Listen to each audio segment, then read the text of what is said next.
orang tua baru menyadari bahwa oh ternyata saya salah kemarin, harusnya saya tidak seperti itu kepada dia, seharusnya saya tidak terlalu keras misalnya kepada anak-anak saya gitu. Pasti bisakah orang tua ini untuk mengobati anaknya atau menyelamatkan anaknya gitu? Ya, jadi kita ini kan Dari kata ke hati, Anda akan mengikuti acara ini langsung dari Puncak Palatiga RRI Bau-Bau, FM 99,4 MHz. Assalamualaikum warahmatullahi wabarakatuh, pendengar RRI Bau-Bau, sahabat wanita, kita bersama kembali di acara kesayangan Anda, Dari Kata ke Hati. Nah, saya sangat senang dan menunggu-nunggu terus setiap episodenya Dari Kata ke Hati, karena di sini kita membahas tentang tema-tema mengenai perempuan, anak dan juga keluarga. Dan alhamdulillah juga kita masih bersama dengan narasumber favorit saya ya. Ada Umi Ainun di samping saya yang juga hadir di edisi Dari Kata ke Hati kali ini. Nah, kita akan membahas tentang bahasa cinta atau love language ya. Assalamualaikum ya Ainun. Saya lupa menyapa seharusnya dari tadi ya. Waalaikumsalam Mbak Yanti. Saya terlalu bersemangat untuk membahas bahasa cinta karena saya rasa materi ini sangat-sangat berkaitan dengan saya sekarang. Bahasa cinta ya Umi. Wah, Ya, menarik insya sekali Allah. Umi. Kalau kita dengar dari kata-katanya bahasa dan cinta, berarti ini cara mengungkapkan rasa cinta kepada seseorang. Karena biasanya sih Umi ya, ada sebagian orang yang cukup dengan kau mengatakan I love you kepada aku sudah bahagia. Oke. Tapi ada juga orang yang meskipun diucapkan I love you tiap hari nih, cuma bicaramu saja. Ya. Orang bisa bilang begitu, mereka tidak percaya, berarti itu karena mereka tidak memahami bahasa cintanya. Wah, sok pinter banget ya Andi ya. Masya Allah. Pokoknya kita akan bahas tentang itu supaya kita bisa mengungkapkan rasa cinta kita dan rasa sayang kita kepada pasangan kita atau kepada orang terdekat kita gitu, dan mereka memahami bahwa itu adalah bahasa cinta. Oke deh kalau gitu. Umi, sebelum kita membahas lebih dalam tentang bahasa cinta, sebenarnya dari mana kemudian bahasa cinta itu muncul? Ya. Bismillahirrahmanirrahim. Assalamualaikum warahmatullahi wabarakatuh. Sahabat wanita dari Kata ke Hati. Kalau kita berbicara tentang bahasa cinta, jadi bahasa cinta ini pertama kali dikemukakan oleh Dr. Gary Chapman dalam bukunya Five Love Language. Five love language, 5 bahasa cinta. Ya, 5 bahasa cinta. Jadi kalau definisinya itu, bahasa cinta adalah bahasa yang digunakan untuk mengekspresikan rasa cinta kepada orang lain. Oke. Ya, jadi kalau kita berbicara tentang bahasa yang mengekspresikan rasa cinta kepada orang lain, ternyata ada 5 bahasa cinta. Kenapa harus kita kenali bahasa cinta? Karena setiap orang itu memiliki kebutuhan yang berbeda-beda Ya. untuk merasa disayangi dan dicintai. Misalnya, kalau Mbak Yanti merasa disayangi dan dicintai dengan cara-cara seperti apa, tentu Mbak Yanti lebih tahu. Begitu pula saya.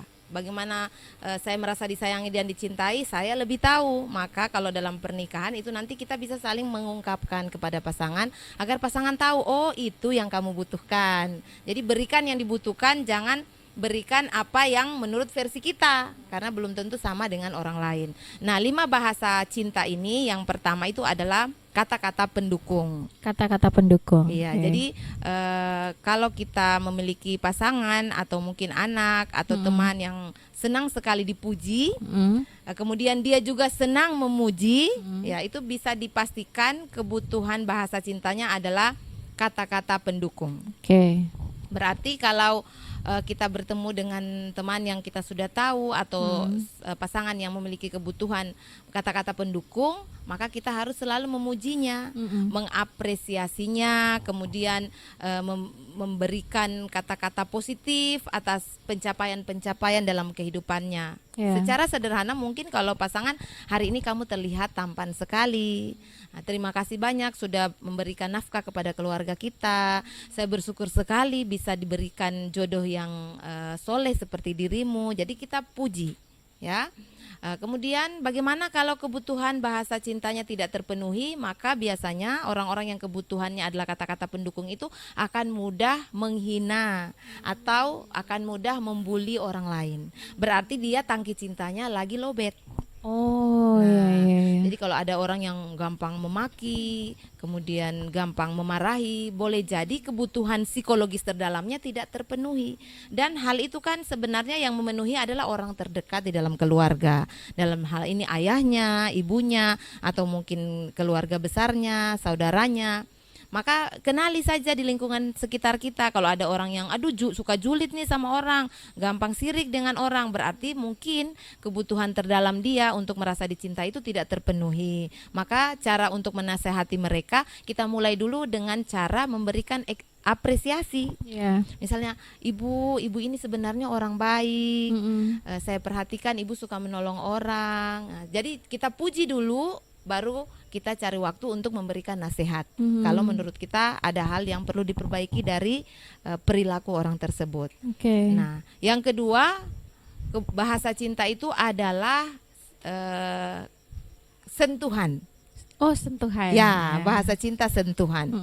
Lalu ada yang bilang, berarti kalau disentuh dia mungkin menginginkan sesuatu. Ya, jangan langsung negatif thinking. Sentuhan yang dimaksud apa? Misalnya dengan cara membelai rambut, mengelus bahu, menyentuh punggung tangan. Intinya ada kontak fisik yang kita berikan, otomatis ini harus kepada yang halal ya, mahram kita, agar mereka merasa disayangi dan dicintai. Misalnya kalau anak-anak biasakan untuk memeluk, kemudian mencium, kalau untuk usap kepalanya sambil kita berkomunikasi. Kalau untuk pasangan berarti mungkin kita bisa duduk-duduk santai sambil saling menggenggam jemari. Nah, Masya Allah, jadi di sana ada kebutuhan terdalam dan pasangan itu akan merasa disayangi dan dicintai.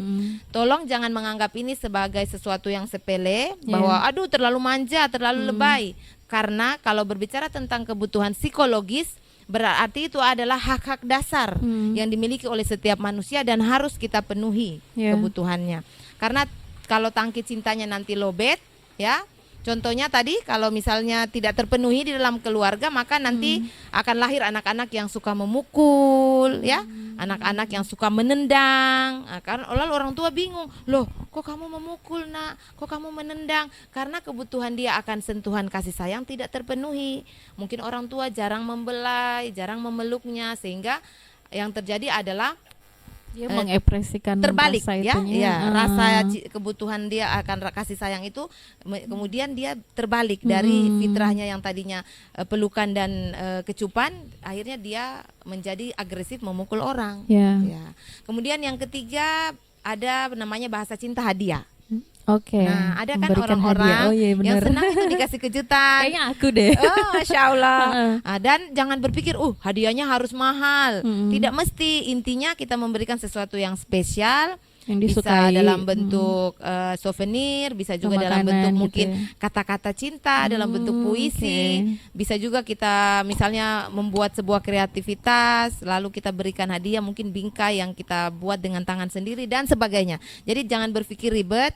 Intinya orang-orang yang memiliki bahasa cinta hadiah itu ketika terpenuhi kebutuhannya, biasanya mereka itu sangat pandai menyimpan dan mengkoleksi hadiah-hadiah yang sudah diberikan. Dia tahu, ini momen waktu saya ulang tahun, ini momen waktu misalnya saya memasuki usia menuju dewasa dari ayah saya. Jadi semua itu penting dan menjadi momen yang tak akan terlupakan.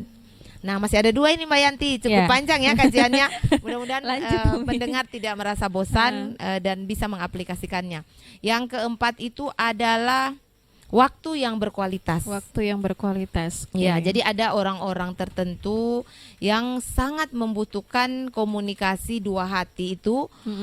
Tidak ada pihak ketiga yang hadir di antara mereka. Ya, jadi kalau misalnya anak-anak berarti ditemani bermain, ditemani berpetualang. Kalau misalnya pasangan berarti misalnya janjian ke Wantiro, ayo bang kita ke Wantiro, misalnya hari apa, hari Sabtu, berdua saja ya. Pergilah berdua, dan kalau boleh nanti handphone tidak usah dibawa. atau tidak mungkin dinonaktifkan. Kan bisa jadi handphone jadi orang ketiga. Iya betul sekali. Masa duduk berdua tapi masing-masing tiba-tiba ada yang telepon. Berkomunikasi kan kita buat janjiannya mungkin 1 jam waktu berkualitas itu tanpa gangguan orang lain. Ya di sana kita bisa menikmati waktu tanpa misalnya kita harus melayani telepon dan sebagainya, karena memang waktu yang berkualitas juga itu penting agar seseorang itu merasa spesial. Kalau untuk anak-anak contoh sederhananya begini Mbak Yanti. Misalnya anak-anak itu kan ingin diperlakukan secara spesial, dalam artian dia ingin tahu bahwa saya ini disayangi atau dicintai. Jadi kalau ada suatu momen misalnya anak bilang begini, mama bisa nggak nanti hari Senin mama nggak usah ke kantor. Ini permintaan anak yang sederhana ya, sementara kita harus ke kantor. Bagaimana kita sebagai orang tua menyikapi itu? Ya tidak usah langsung panik, marah, kesal, lalu memarahi anak. Tapi katakan seperti ini, oke anakku, hari Senin demi kamu mama nanti tidak ke kantor, khusus untuk kamu. Ini hanya sebenarnya bahasa anak untuk meneguhkan hatinya. Apakah dia disayangi atau dicintai. Tetapi ketika kebutuhan itu kemudian lalu dia berpikir, ternyata saya lebih penting daripada pekerjaannya mama. Maka beberapa menit kemudian nanti anak akan berkata begini, mama tidak apa-apa deh mama ke kantor. Nanti yang penting kalau mama sudah pulang, mama kabari saya ya supaya saya juga langsung pulang ke rumah.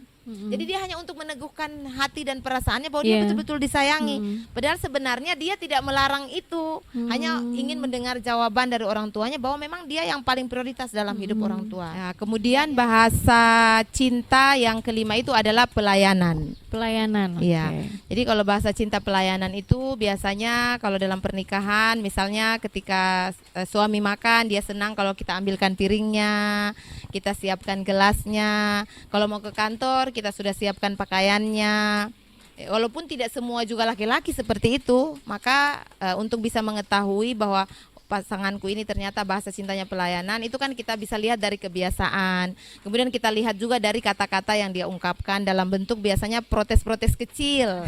Misalnya begini, tidak pernah temani saya jalan berdua, atau kok tidak pernah kau siapkan pakaianku. Kadang kan itu kita anggap celeteh sederhana dari pasangan hidup, tetapi kalau dia sudah ungkapkan berarti itu bukan lagi sesuatu yang sepele. Berarti itu sesuatu kebutuhan yang harus kita penuhi, dan kita bersyukur cara dia ungkapkan mungkin lewat guyon-guyon, bukan dengan amarah. Kalau misalnya tiba-tiba meledak dan kemudian dia marah, berarti memang tangki cinta itu tidak terpenuhi. Kalau dibahasakan baterai handphone itu dia lagi lowbat.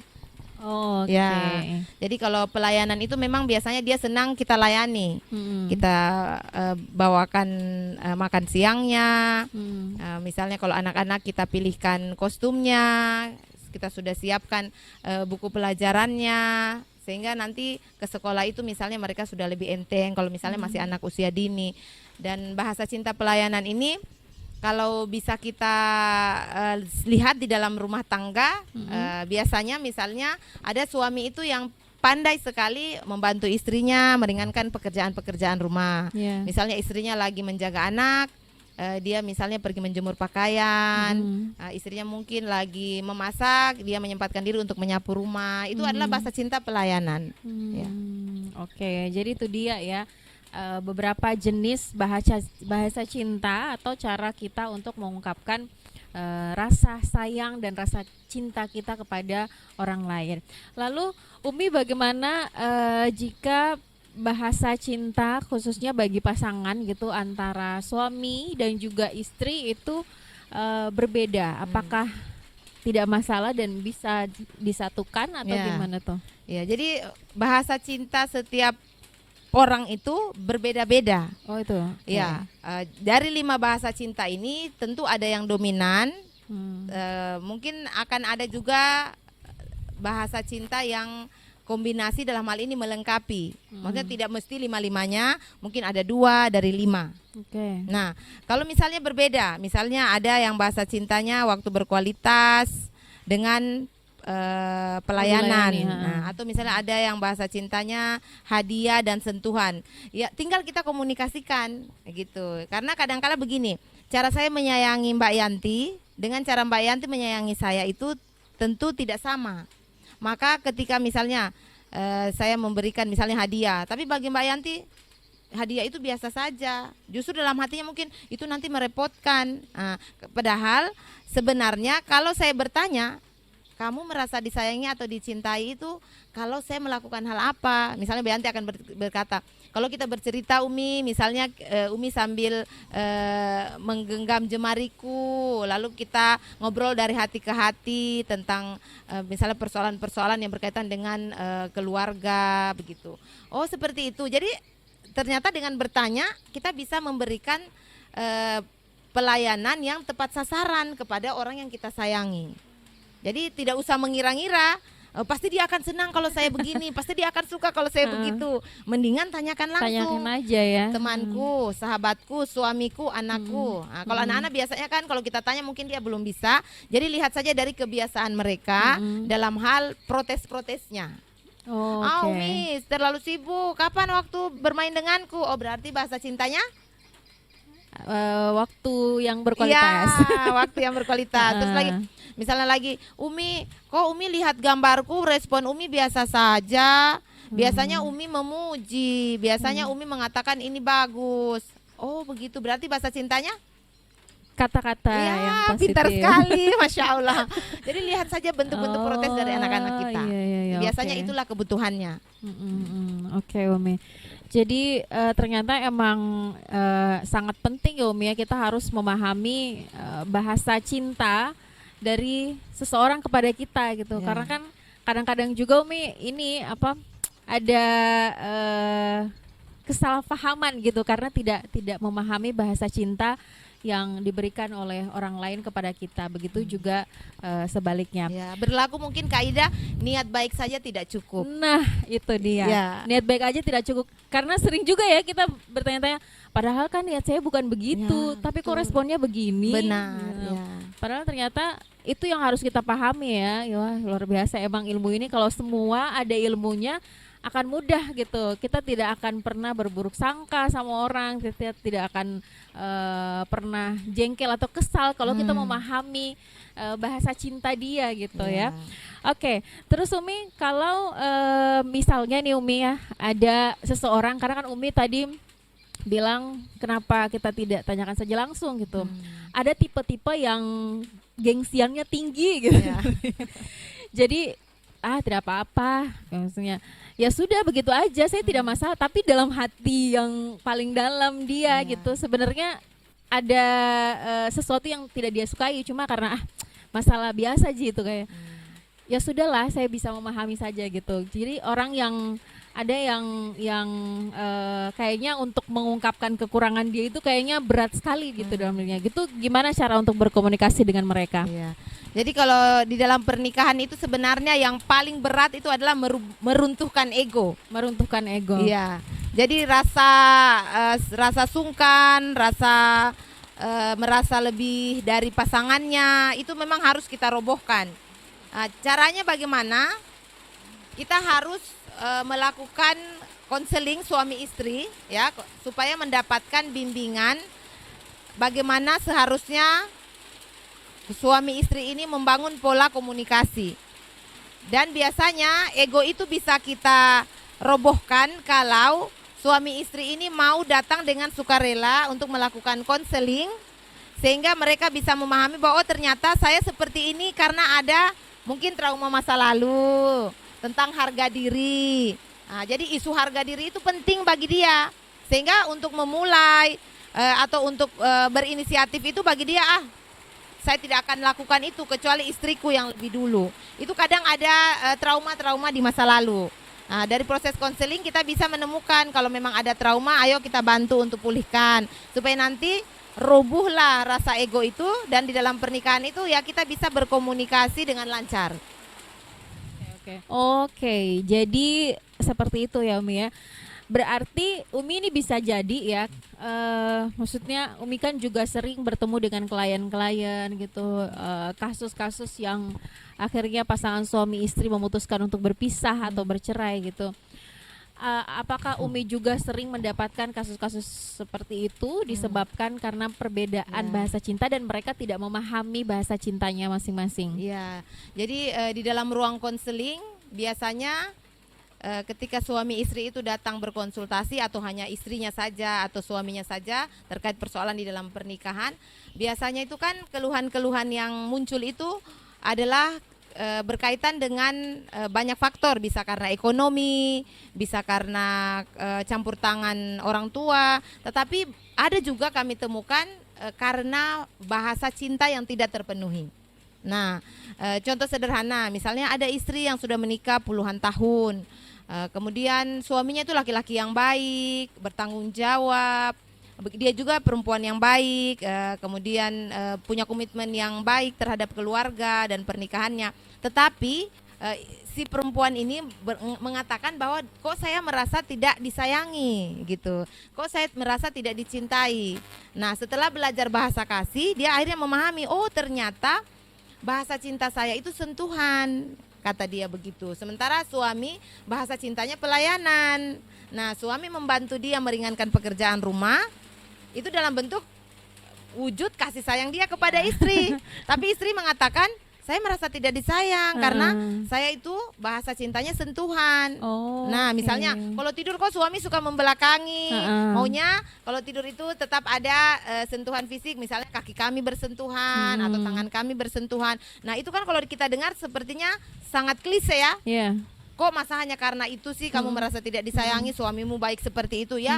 Itulah yang saya katakan bahwa kebutuhan bahasa cinta ini adalah kebutuhan fitrah dan manusiawi setiap manusia, kebutuhan psikologis. Jadi kalau bicara psikologis berarti itu harus dipenuhi, tidak boleh kita anggap sepele atau kita anggap itu dia terlalu lebay untuk ingin diperlakukan secara spesial, padahal tidak. Kebutuhan bahasa cinta dalam hal sesuatu yang bersifat psikologis itu kalau bisa kita penuhi, manusia itu akan merasakan kebahagiaan yang paripurna dan sempurna. Kenapa? Karena kata Bu Eli Risman, ya, psikolog ternama Indonesia, ketika perasaan seseorang diterima, maka seluruh dirinya diterima. Seperti itu kedalaman dari bahasa cinta. Jadi memang perlu kita tahu, lalu berikan kebutuhan pasangan kita versi dirinya, bukan dengan caramu mencintai dia, tapi apa kebutuhanmu, penuhi dia. Oke. Umi, apakah ini berbeda bahasa cinta gitu yang kita harus penuhi kepada pasangan kita dan kepada anak-anak kita, atau sama saja? Ya, intinya kita kenali ya bahasa cinta pasangan kita, bahasa cinta anak-anak kita, karena boleh jadi anak dengan bapaknya itu beda. Iya, itu dia. Ya, misalnya kalau saya beda di rumah saya, bahasa cinta anak pertama itu adalah sentuhan dan waktu yang berkualitas. Sementara bahasa cinta anak kedua adalah hadiah dan kata-kata pendukung. Bayangkan. Jadi cara saya menyayangi mereka dengan dasar kebutuhan cintanya tadi. Saya tidak bisa sama memperlakukan mereka karena kebutuhan psikologis mereka juga berbeda. Dan yang terjadi itu kalau kita bisa penuhi, anak-anak itu lebih penurut. Maksudnya kalau kita bicara, mereka itu akan mendengarkan, mengikuti nasihat, kemudian menerima dengan lapang dada. Tapi kalau saya perhatikan, aduh, kayaknya nih tingkahnya sudah mulai aneh-aneh lagi nih, sudah mulai rewel. Kita bicara dia mulai agak melawan, oh berarti tangki cintanya lagi lobet, gitu. Jadi kita mulai lagi lakukan variasi-variasi untuk memenuhi kebutuhan tadi. Oke. Nah, Umi kan Umi bilang bahwa seseorang karakter atau kepribadian seseorang itu terbentuk dari masa kecilnya gitu, trauma masa kecilnya. Kalau memang ada suatu hal yang tidak begitu baik dari sikap dan kepribadian dia, itu berarti adalah trauma dari masa kecilnya. Nah gitu. Kalau orang tua baru menyadari bahwa oh ternyata saya salah kemarin, harusnya saya tidak seperti itu kepada dia, harusnya saya tidak terlalu keras misalnya kepada anak-anak saya gitu. Pasti bisakah orang tua ini untuk mengobati anaknya atau menyelamatkan anaknya gitu? Ya, jadi kita ini kan jadi orang tua tidak ada sekolahnya. Kita biasa menempuh pendidikan formal, kita diajar untuk bagaimana selalu memiliki prestasi dan mendapatkan pekerjaan yang mapan. Tapi bagaimana peran-peran kita di dalam keluarga kadang tidak dipersiapkan. Nah, yang bisa kita lakukan, yang pertama adalah kita melakukan muhasabah diri dalam bentuk taubatan nasuha. Jadi kita beristighfar, memohon ampun kepada Allah atas kehilafan yang pernah kita lakukan. Kemudian yang kedua, kita mengisi hari-hari yang tersisa dengan kebaikan. Ya, mulailah kita kenali anak kita ubah cara kita berkomunikasi, kemudian kita pelajari kira-kira bahasa cintanya apa. Kemudian yang bisa kita lakukan sebelum kita masuk ke tahap mengobati atau memulihkan anak kita harus dulu terkoneksi secara hati. Karena kan kalau ada jarak psikologis antara orang tua dengan anak, biasanya anak itu diajak bicara aja dia kayak suka menghindar. Nah, jadi bagaimana cara membangun koneksi hati? Ya, dengan cara yang pertama itu kalau kita mulai dulu dengan berdoa setiap harinya, membaca doa pengikat hati sambil kita nyebut nama anak kita, sambil kita bayangkan wajahnya. Kemudian yang kedua, kita mulai mengajak dia berkomunikasi itu dengan cara memberikan apresiasi terhadap hal-hal yang disukai oleh anak kita. Kan kita hidup bersama, kayaknya tidak mungkin juga kita tidak tahu apapun tentang anak kita. Misalnya dia suka olahraga, atau dia suka seni, atau anak kita misalnya jago mendesain sebuah flyer dan sebagainya. Yang bisa kita lakukan adalah kita memasuki dunia anak kita dengan menjadikan tema-tema hobi tadi menjadi bahan komunikasi. Misalnya aku suka sekali anak dunia fotografi. Kira-kira untuk bisa punya kamera seperti para wartawan-wartawan senior itu harganya berapa nak? Jadi membangun dulu koneksi dengan memasuki dunia anak kita. Nanti kalau sudah terkoneksi itu ciri-cirinya ada. Anak itu sudah mulai berani datang lalu mengeluh, kemudian bercerita, mengungkapkan hari itu dia apa saja. Oh berarti anakku ini sudah mulai terbuka pintu hatinya untuk menerima lagi orang tuanya masuk ke dalam lembaran hidupnya.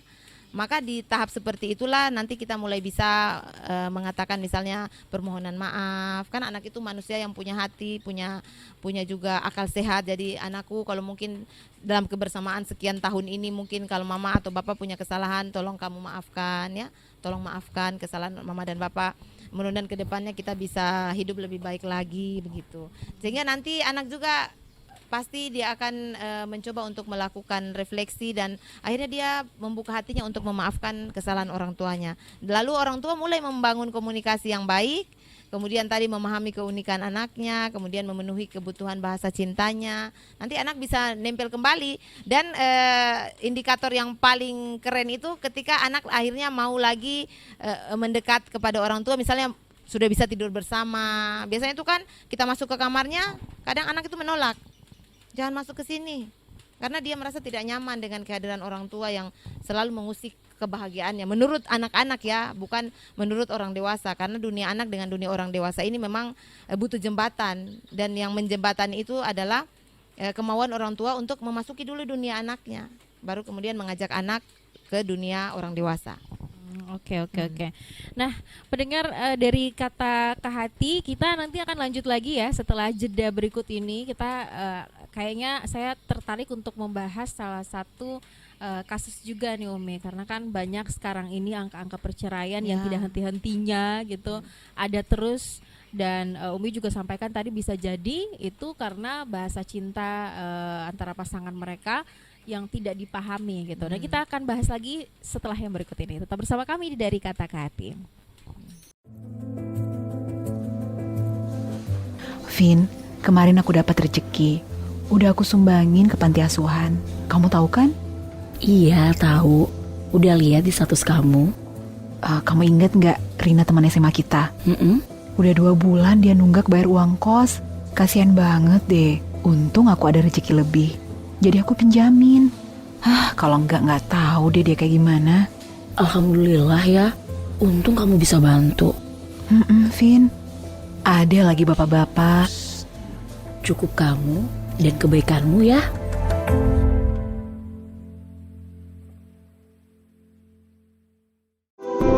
Anda masih bersama kami RRI Bau-Bau. Terima kasih untuk kebersamaan Anda, masih bersama kami di Dari Kata ke Hati bersama Umi Ainun Zauja. Nah Umi, tadi kan Umi sudah sebutkan ya 5 jenis bahasa cinta gitu yang mesti kita pahami. Waktu yang berkualitas, kemudian juga pelayanan, kata-kata yang positif ya. terus juga hadiah dan ya, sentuhan. dan sentuhan gitu. Tapi ada juga nih Umi, saya ketemu ya, saya tidak menganalisis begitu saja, tapi dia mengungkapkan sendiri gitu. Saya tuh bahagia ketika pasangan saya memenuhi apapun yang saya inginkan, dalam tanda kutip kebutuhan materialnya gitu. Jadi dia menuntut kepada suami dia, ya udah yang penting kamu belikan apa yang saya mau, belikan ini, belikan itu, begini. Ya udah, saya udah bahagia gitu, Mi. Dia masuk dalam bahasa cinta yang agak sedikit berbelok, atau mungkin ada faktor-faktor lain yang menyebabkan hal itu bisa terjadi. Ya, jadi materi itu kadangkala oleh sebagian besar kita itu menganggap adalah sumber kebahagiaan. Nah, kalau ada orang yang kemudian selalu mendekatkan kehidupannya dengan simbol-simbol materi atau misalnya fasilitas-fasilitas mewah yang membuat dia itu kemudian merasa berharga, sebenarnya ada PR di dalam dirinya sendiri itu terkait dengan rasa berharga. Ya. Jadi misalnya harus pakai tas mahal supaya saya lebih percaya diri. Padahal percaya diri itu sebenarnya adalah ketika kamu merasa dirimu itu penting dan berharga, maka seluruh dunia akan menghargai kamu. Jadi bagaimana cara kita membentuk citra diri itu dari rasa berharga yang kita bangun ke dalam diri kita. Nah, faktor yang mempengaruhi itu tentu banyak, tetapi kalau saya analisa mungkin ada sesuatu hal yang pernah dialami oleh klien tersebut di masa lalu yang membuat rasa berharganya itu terusik. Ya. Jadi dengan label materi yang kemudian terpenuhi di dalam dirinya itu, kemanapun dia pergi orang akan menghargai dia. Nah, mungkin ada isu harga diri yang pernah dia alami sehingga akhirnya dia mengatakan saya harus terlihat lebih wah, saya harus terlihat lebih mewah supaya orang mau menghargai saya. Tetapi bisa juga itu berkaitan dengan bahasa cinta, mungkin hadiah. Ya, dia suka diberikan kejutan-kejutan dan itu berkaitan dengan pemenuhan dia untuk merasa cantik, gitu, merasa terlihat lebih indah dipandang dan mudah-mudahan saja fasilitas itu dia gunakan untuk membahagiakan suaminya, ya bukan untuk memikat atau mencari perhatian dari orang lain. Oke. Karena emang ya Umi ya, kalau kita lihat nih artis-artis gitu banyak yang apa sih yang kalau dibilang berapa sih kekayaan mereka, waduh kaya banget itu, banyak harta, hidup serba berkecukupan, tapi banyak juga dari mereka yang memutuskan untuk berpisah gitu. Nah ini berarti tidak semua kemudian materi ya bisa membahagiakan seseorang gitu Umi ya. Emang ada juga ya Umi ya, pernah Umi temukan gitu kasus-kasus dari klien Umi yang mereka kalau dilihat sangat mapan, sangat bergelimangan harta, tetapi merasa tidak bahagia dalam rumah tangganya. Iya. Jadi mungkin saya akan bedah dua kasus. Kasus yang pertama ini suami istri yang sama-sama bekerja dan mereka mapan secara materi, tetapi akhirnya mereka harus berpisah karena perselingkuhan. Ya. Dan yang menyedihkan itu karena anaknya dititip di sekolah agama. Jadi anaknya mengatakan bahwa setiap hari saya dengar ustazah mengatakan tentang menjaga kehormatan, tetapi justru misalnya ayahku sendiri berselingkuh dengan wanita lain, ya, kebutuhan bahasa cinta. Kemudian kasus yang kedua itu ada istri yang suaminya membuatkan dia rumah yang indah dengan fasilitas yang serba mewah dan alhamdulillah mereka sudah punya mobil, pekerjaannya juga sudah sangat mapan. Tetapi akhirnya istrinya menggugat cerai di pengadilan. Kenapa? Karena kebutuhan bahasa cinta istrinya itu tidak terpenuhi, di mana dia merasa bahwa dengan harta yang banyak ini suaminya itu lebih banyak kemudian menyenangkan orang-orang di luaran sana. Koleganya, teman bisnisnya, janjian dengan mungkin pimpinan proyeknya, tetapi suaminya ini kadangkala kemudian melupakan waktu untuk bersama dengan istri dan anak-anaknya. Ya mungkin istri sudah pernah juga mengungkapkan, tetapi suami beranggapan bahwa itu kan hanya nyanyian-nyanyian burung mungkin yang sekedar diungkapkan oleh istri, tapi dia tidak tahu bahwa itu ternyata basis kebutuhan terdalam dari pasangannya, sehingga akhirnya ketika dimediasi istri sudah tidak mau dimediasi, dia langsung berkata kepada suaminya kita ketemu di pengadilan. Ya, padahal kalau dipikir mereka memulai kehidupan pernikahan dari nol loh Mbak Yanti. Dari nol, dari sama-sama belum punya pekerjaan, lalu istri kemudian menjadi pegawai negeri, suami juga lalu kemudian mendapatkan tawaran proyek dan sebagainya. Dan mereka sedang membangun rumah yang sangat mewah dengan fasilitas yang luar biasa. Tetapi justru di saat kemapanan itu menghampiri mereka, justru pernikahan mereka harus berakhir. Jadi memang harta itu bukan segala-galanya. Memang dengan harta kita bisa melakukan banyak hal, tetapi ada kebutuhan terdalam dari sisi kemanusiaan kita yang harus terpenuhi, yaitu merasa disayangi dan cintai. Apalagi kalau misalnya pasangan kita ternyata memiliki PR di masa lalu di mana dia berasal dari keluarga broken home. Tentu memang pada kasus-kasus seperti ini mereka butuh kasih sayang yang berlebih dari pasangannya, tak sekedar harta, karena kalau harta dia juga bisa cari, kan dia punya pekerjaan ya sebagai pegawai negeri, tapi kebutuhan terdalam tadi itu yang mungkin lupa untuk disentuh oleh pasangannya hingga akhirnya mereka harus berpisah.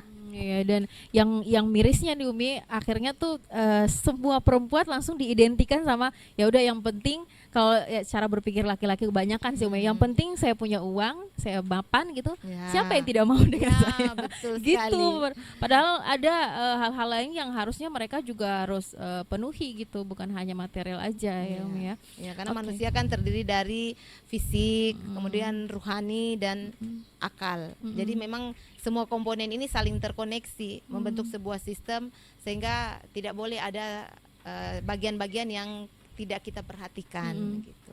Oke. Umi tadi sempat bilang juga satu hal yang paling sulit khususnya bagi pasangan itu adalah menurunkan egonya gitu. Nah, Umi gimana nih? Mungkin Umi punya tips-tips juga untuk pendengar kita, gimana kalau misalnya kita lagi kesel sama pasangan kita lagi jengkel gitu karena suatu hal yang dia lakukan gitu, tapi kita mencoba untuk mengendalikan diri kita, menurunkan ego kita. Seperti apa kita harus membentuk atau manage pola pikir kita gitu, supaya tidak nanti meledak-ledak dan malah menyakiti satu sama lain. Iya. Jadi kalau sedang berkonflik dengan pasangan, kita berusaha untuk menahan dulu perkataan. Dengan cara teknik relaksasi, tarik napas yang dalam, hembuskan. Itu sederhana, tapi dia memberikan jeda dan kesempatan kepada akal sehat kita untuk berfungsi kembali. Karena ketika kita sedang emosi, otak kita sebenarnya sedang tertutupi oleh hormon stres ya, atau disebut hormon kortisol tadi, jadi akal sehat tidak berfungsi. Tarik napas yang dalam, hembuskan, lalu kemudian tahan perkataan, menepi sejenak. Menghindar dulu dari sumber. Misalnya sekedar pergi ke dapur untuk mencuci piring, atau sekedar ambil sapu untuk menyapu halaman, bukan untuk menjauh dari dia atau mengesampingkan kehadirannya, tetapi itu adalah cara kita untuk membuat dulu akal sehat ini berfungsi kembali. Karena ketika seseorang sedang marah, terjadi proses pembajakan amigdala, kan? Ya, otak bagian emosi itu menutupi, kemudian mengeluarkan sebuah cairan yang membuat akal sehat kita tidak berfungsi. Jadi teknik jeda itu, tarik napas yang dalam, hembuskan, itu sangat bermanfaat dan menjaga kewarasan kita. Nah, atau bisa juga misalnya keluar sebentar ya, melihat pohon yang hijau-hijau, ketemu tetangga. Padahal di dalam rumah ini lagi konflik. Pokoknya jangan sampai keluar konfliknya. Misalnya keluar sejenak, lihat yang hijau-hijau, sambil kemudian istighfar. Itu istighfar juga terapi yang sangat positif menurut saya. Istighfar, kemudian nanti masuk kembali. Kemudian begini, jangan selalu menuntut siapa yang lebih dulu minta maaf, atau siapa yang benar, siapa yang salah. Karena rumah tangga ini adalah milik kita berdua, maka yang kita pikirkan bagaimana menjaga keutuhan rumah tangga. Kalau saya, tidak boleh lagi ada gengsi-gengsi di antara kita. Karena kita ingin keluarga ini baik, maka saya selalu melatih diri untuk tidak sungkan mengucapkan maaf. Dan ternyata suami juga kemudian meniru pola itu. Jadi pokoknya kalau ada kejadian, berlombalah untuk duluan mengucapkan maaf, karena pesan ibu saya, tidak akan ada juri yang datang lalu bertanya kepada Mbak Yanti, kalau bertengkar sama suami yang menang siapa, lalu diberikan piala, tidak ada. Tapi persoalan ini kita selesaikan berdua, lalu siapa di antara kita yang lebih dulu mengucapkan maaf, maka dialah yang derajatnya lebih tinggi di sisi Allah. Mari kita sama-sama berebut pahala ketika sedang bertengkar dengan pasangan. turunkan ego kita, lakukan teknik relaksasi, lalu lebih dulu lah untuk meminta maaf. Silakan dipraktekkan dan lihat bagaimana pasangan Anda akan mencintai Anda sedalam-dalamnya. Wah, oke deh. Tidak terasa juga kita sudah hampir di penghujung acara ya, Umi. Ada mungkin satu hal yang terlewatkan, yang penting juga diketahui oleh sahabat wanita di rumah. Ya, kalau kita berbicara tentang bahasa cinta ini adalah kebutuhan manusiawi yang bersifat psikologis. Jadi mari kita penuhi kebutuhan itu dengan hal-hal yang dibutuhkan oleh pasangan kita. Pikirkanlah selalu dengan cara-cara kreatif bagaimana membuat orang-orang di sekitar kita itu selalu merasa bahagia. Tetapi semua itu tidak bisa kita lakukan kalau kita sendiri belum bahagia. Maka yang pertama, jangan pernah menuntut orang lain untuk membahagiakan kita, tetapi temukan cara terbaik untuk membuat dirimu selalu bahagia, mensyukuri nikmat Allah, menghitung-hitung kebaikan yang kita dapatkan setiap harinya, agar dengan kebahagiaan yang kita miliki, kita bisa tularkan kebahagiaan itu pada seisi rumah. Memang kita tidak bisa memastikan bahwa pasangan kita atau anak-anak kita untuk selalu menyenangkan hati kita, tetapi yakinlah bahwa kita punya Allah yang bisa menyembuhkan segala persoalan dan perhara yang kita alami. Mari bersama kita kenali orang-orang di sekitar kita dan lakukanlah yang terbaik untuk mereka agar kita bisa selalu seia sekata dalam pernikahan atau dalam biduk rumah tangga. Terima kasih. Oke, baiklah. Itu dia ya pendengar ya. Masya Allah sekali ya. Jadi penting untuk membahagiakan orang lain, tetapi lebih penting lagi untuk bahagiakan diri sendiri dulu. Dan yang paling penting juga adalah memahami bahasa cinta orang-orang yang terdekat kita. Oke deh, terima kasih banyak Umi untuk kebersamaan hari ini. Sama-sama, Semoga Mbak Yanti. ilmu kali ini bisa bermanfaat untuk pendengar di rumah. Amin. Bisa dijadikan referensi juga untuk membangun rumah tangga yang lebih baik, lebih Amin. harmonis, dan juga bisa menjadi referensi bagi para ibu-ibu untuk mendidik anaknya dengan baik. Baik, kami pamit. Dan mohon maaf jika ada salah kata. Wassalamualaikum warahmatullahi wabarakatuh. Waalaikumsalam warahmatullahi wabarakatuh.